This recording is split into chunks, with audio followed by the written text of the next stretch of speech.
Assalamualaikum warahmatullahi wabarakatuh. Nah, jadi pada video kali ini saya mau menjelaskan pemeriksaan convergent validity pada model pengukuran formatif dengan pendekatan redundancy analisis. Nah, jadi ini referensi bacaan saya.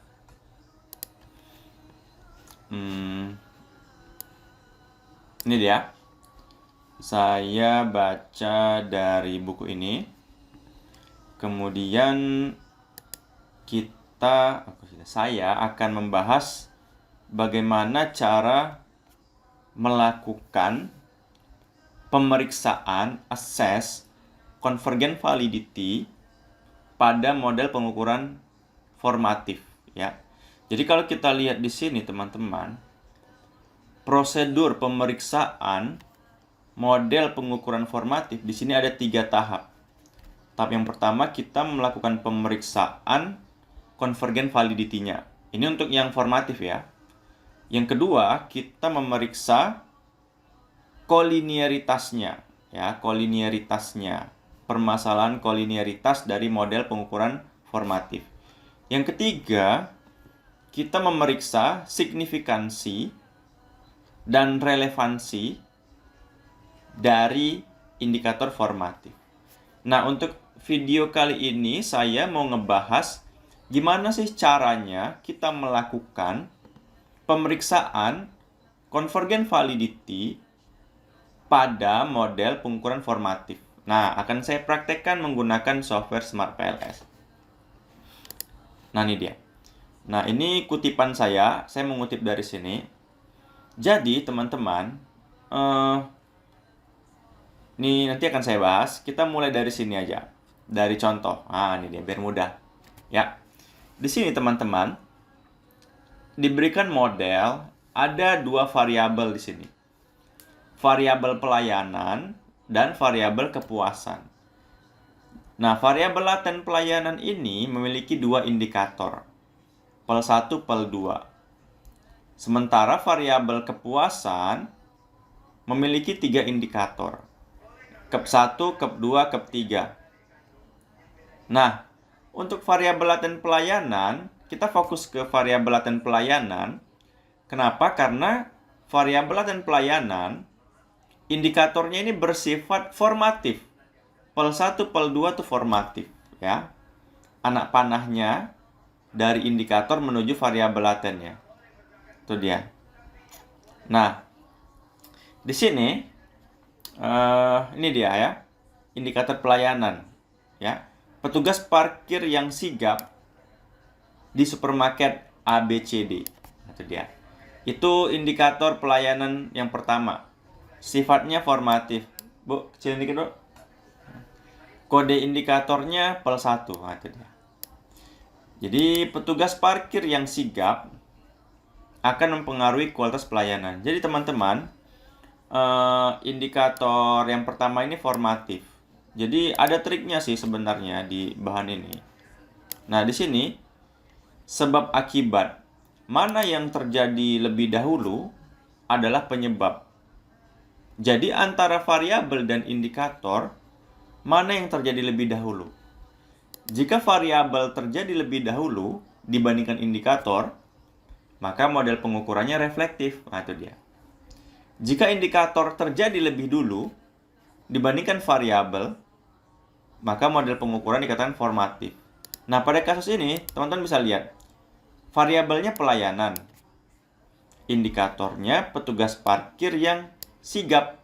Pertanyaannya, mana yang terjadi lebih dulu? Pelayanan atau indikator? Atau mana yang mempengaruhi, mana yang dipengaruhi? Nah, di sini kalau kita lihat keterangannya, petugas parkir yang sigap akan mempengaruhi kualitas pelayanan. Dari sini udah bisa kita lihat, yang lebih dahulu terjadi adalah petugas parkir yang sigap. Nah, itu dia. Sehingga dia mempengaruhi variabel kualitas pelayanan. Nah, di sini indikator mempengaruhi variabel, makanya dia formatif. Ya. Yang kedua, petugas kasir yang ramah di supermarket ABCD. Nah, ini terjadi lebih dahulu. Petugas kasir yang ramah di supermarket akan membuat pelayanannya bagus. Nah, ini dia. Petugas kasir yang ramah akan mempengaruhi kualitas pelayanan. Nah, jadi di sini indikatornya mempengaruhi variabel laten. Makanya dia formatif.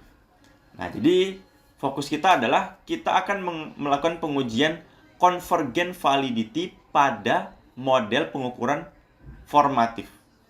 Nah, tapi kalau untuk kepuasan, KEP 1, KEP 2, KEP 3, ini adalah reflektif indikatornya. Contohnya nih, indikator yang pertama untuk kepuasan.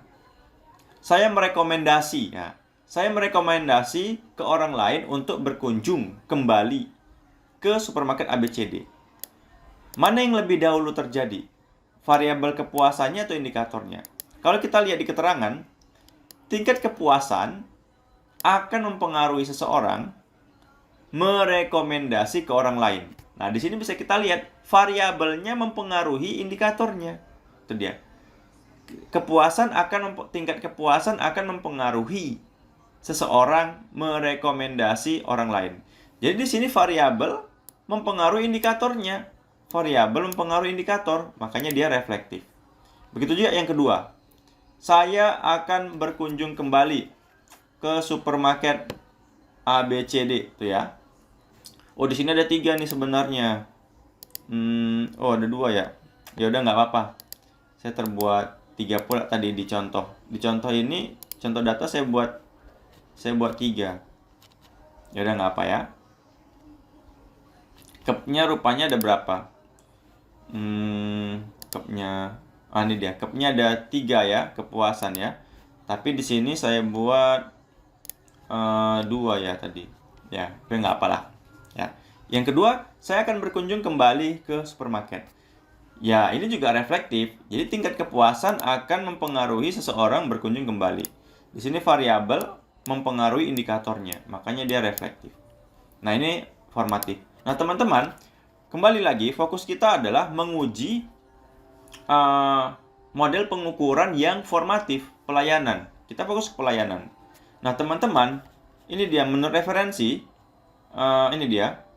Kita sekarang akan fokus melakukan pengujian pemeriksaan convergent validity pada model pengukuran formatif, yakni pada pelayanan ya. Nah, di sini, untuk menguji convergent validity pada model pengukuran formatif, yakni variabel pelayanan, kita menggunakan pendekatan redundancy analysis. Pada pendekatan redundancy analysis, kita perlu lagi ya, ini dia. Ini yang penting nih. Kita perlu lagi untuk membuat beberapa indikator tambahan untuk pelayanan. Namun bersifat reflektif. Nah, itu dia teman-teman. Nah, jadi kalau model pengukuran kita formatif itu menurut saya agak ribet. Kenapa? Kita disuruh membuat indikator tambahan untuk si variabel tersebut. Ini dia. Ini kutipannya ya. Convergent validity is the extent bla bla bla, di sini dia kan. Ini dia. Ini dia. Nah, inilah dia pokoknya. Kalimat ini pokoknya seperti ini dia.